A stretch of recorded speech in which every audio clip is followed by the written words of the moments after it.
Imagine you're sitting on an Amtrak train somewhere in the middle of America. You've been stopped for 40 minutes. No explanation, just sitting there watching a field. Then slowly, a freight train rolls past your window, and your train starts moving again. Across 2024, freight trains did that to Amtrak passengers for 850,000 minutes, the equivalent of one passenger sitting in that field, watching that freight go by for over a year and a half without getting up. Here's the thing, that freight train that just delayed you, it's probably part of the most efficient freight rail system on the planet. Measured in ton miles, the real yardstick, how much weight moved how far. America moves more freight by rail than any other country on Earth, more than the entire European Union combined. So how does the same country pull off both?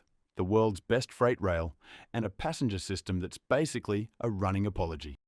The answer most people reach for is cars. Americans love cars.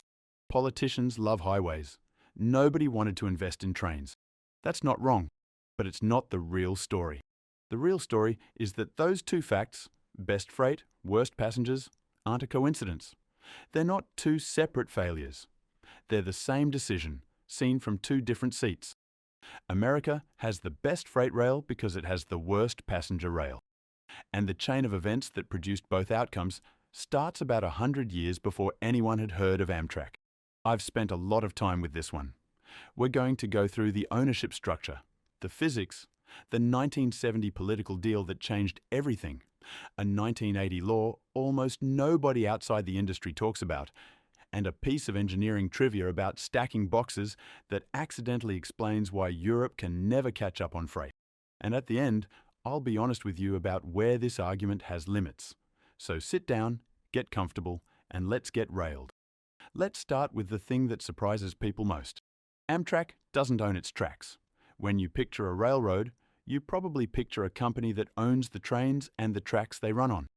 That's how it works in most countries. Not here. Amtrak owns about 3% of the route miles its trains actually travel. Primarily, the Northeast Corridor, Boston to Washington.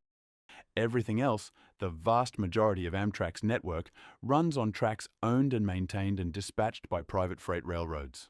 Dispatched. That word matters. Dispatching is the job of deciding which train goes where and when. It's the railroad equivalent of air traffic control. And on most of Amtrak's routes, that job belongs to the freight company whose tracks those are. The freight company controls the signals. The freight company decides who waits in the siding. And most of the trains on those lines are the freight company's own trains. Amtrak used the analogy themselves. It's as if air cargo carriers ran air traffic control, and passenger jets had to circle while the cargo landed first. There is actually a federal law meant to stop this. Since 1973, Amtrak has had a legal right of preference over freight trains. Passenger trains are supposed to go first, but for decades, almost nobody enforced it. The law sat there. The delays kept happening. Before 2024, the Department of Justice had used that law in court exactly once. Back in 1979, over 45 years, one lawsuit. Then in July 2024, the DOJ sued Norfolk Southern for systematically delaying Amtrak's Crescent, the train that runs from New York down to New Orleans. It settled in September 2025.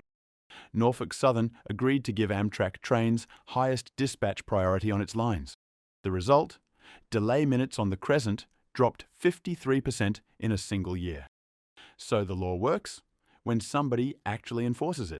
Hold on to that, because it means the previous 45 years of delays weren't inevitable. They were a choice not to act. That's going to matter when we get to where the money goes. Because before we talk about the politics, we need to talk about the physics. And this is the part I find genuinely fascinating, because it's not obvious until someone explains it. The same track cannot be optimized for both freight and passengers, not just economically, physically. When a train goes around a curve, the track is banked, like a racetrack. The outer rail sits higher than the inner rail.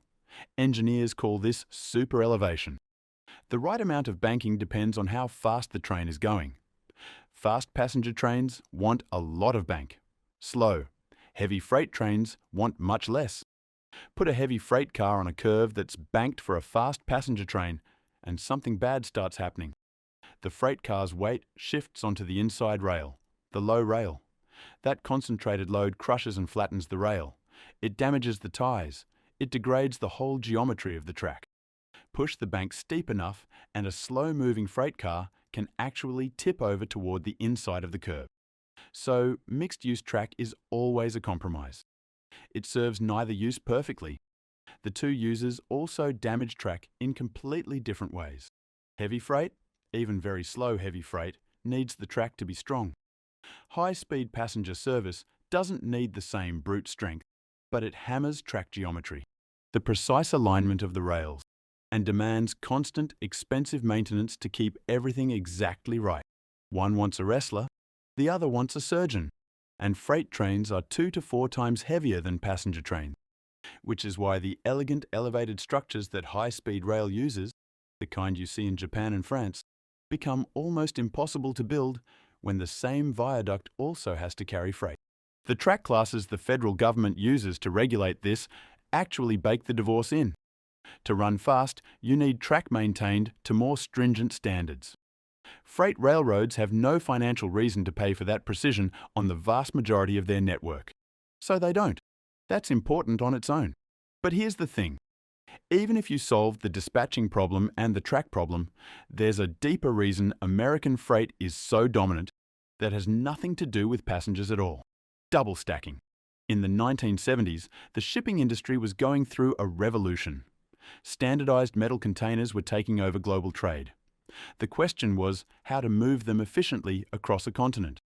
In 1977, Southern Pacific and a shipping company called Sealand demonstrated something new. A flat car designed to carry 2 containers stacked on top of each other. Double stacking. It was slow to catch on at first, but in 1984, American President Lines teamed up with Union Pacific, and the first all-double stack train, they called it the Stack Train, left Los Angeles for New Jersey. The economics were immediately brutal. Going to double stack cut the cost per container mile by 35 to 45%. You're moving twice the cargo on the same train, the same track, the same crew. Today, nearly 70% of US intermodal shipments are double stacked. Now here's the part that sounds like it should be in a cautionary tale. Europe can't do this. Not because of any policy decision made in the last few decades, because of a decision made much earlier. Europe electrified its railways decades before double stacking existed, primarily to run passenger trains.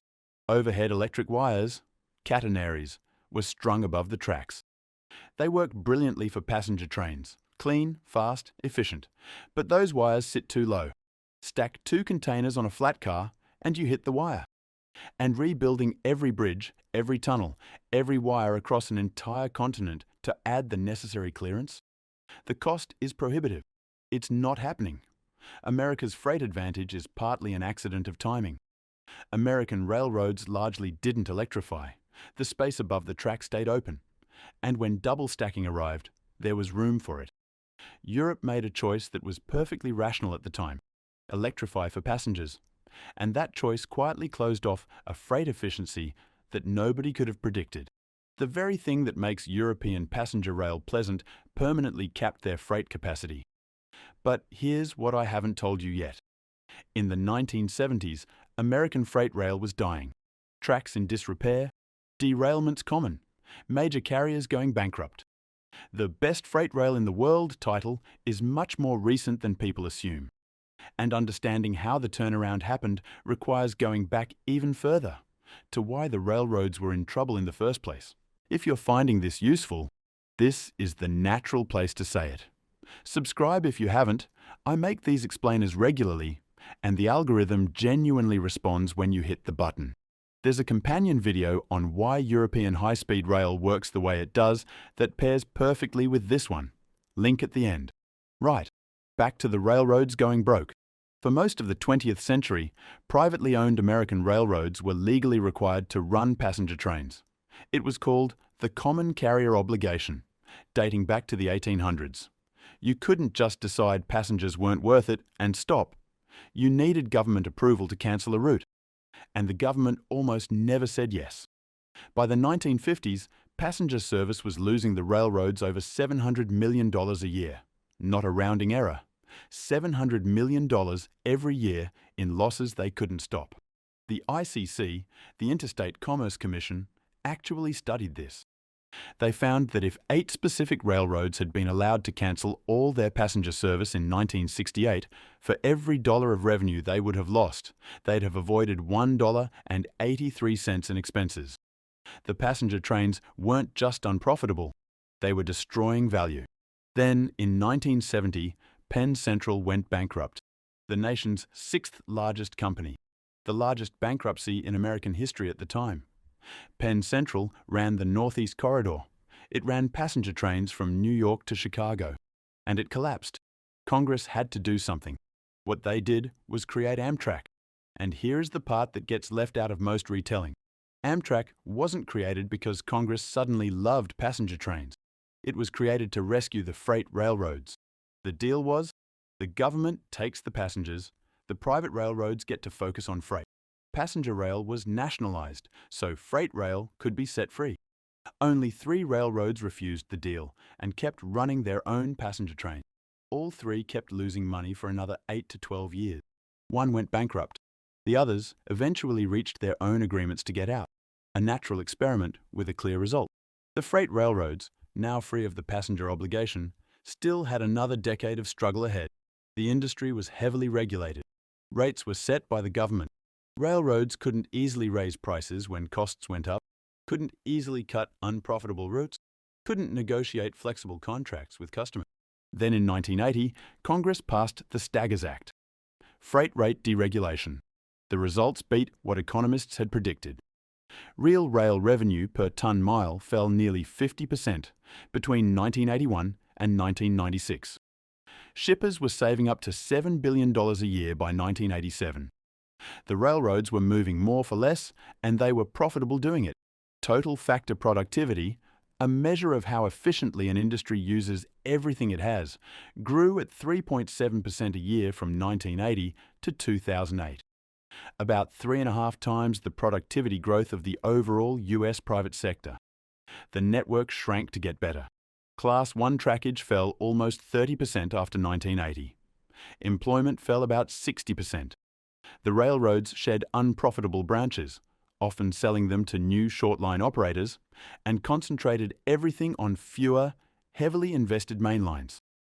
The lines they kept, they made excellent. The lines they shed were exactly the kind of routes that passenger service might have used. And because it's a private system, every dollar of investment goes toward freight. From 1980 through 2024, US freight railroads reinvested roughly $840 billion of their own money, not taxpayer funds, into the network. About $23 billion a year now, every cent optimized for the thing that generates revenue. Passengers don't generate revenue, so passengers don't get the investment. And now that uncomfortable question from earlier comes due. The delays were never a law of nature. The law to fix them existed since 1973. The enforcement worked the moment it was tried. What was missing for 45 years wasn't the power. It was the will and the money, both of which flowed toward freight by design. Now, I want to be honest with you about where this argument has limits. The claim that passenger rail is bad because freight rail is good is a strong argument. It's not a settled fact, and serious analysts push back on it. Here's the pushback worth taking seriously. American railroads were already moving 10 times more freight revenue than passenger revenue back in the 19th century, long before any of the modern policy decisions that split the two. The freight dominance isn't purely a product of the 1970 deal or the 1980 deregulation. It was already the direction things were heading. And Europe's low freight share isn't only about electrification or passenger-first policy. Europe has shorter distances, cheap coastal shipping, national rail networks that were built to different gauges and still don't connect perfectly across borders. Moving freight by truck from Germany to Spain is often just easier than moving it by rail, for reasons that have nothing to do with American policy choices. The continental geography of the United States, long hauls across a vast landmass far from the coast, was probably always going to favor rail freight. That might have been destiny before any policy choice was made. So the honest version of this story is, geography loaded the gun, policy pulled the trigger. The decision to nationalise passengers in 1970 and deregulate freight in 1980 accelerated and locked in an outcome that was already likely. It didn't create it from nothing, but it made the gap much larger, much faster, and probably permanent, and it produced both outcomes at once.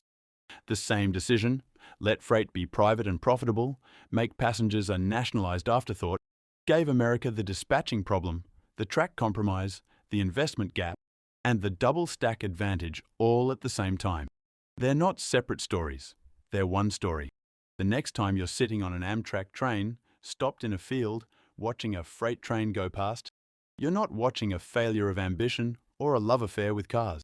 You're watching a policy decision from 1970 playing out in real time. And somewhere in that freight train, there are almost certainly two containers stacked on top of each other, moving at a cost per mile that Europe can't match, on tracks that no passenger train will ever use, funded entirely by private capital, running on time.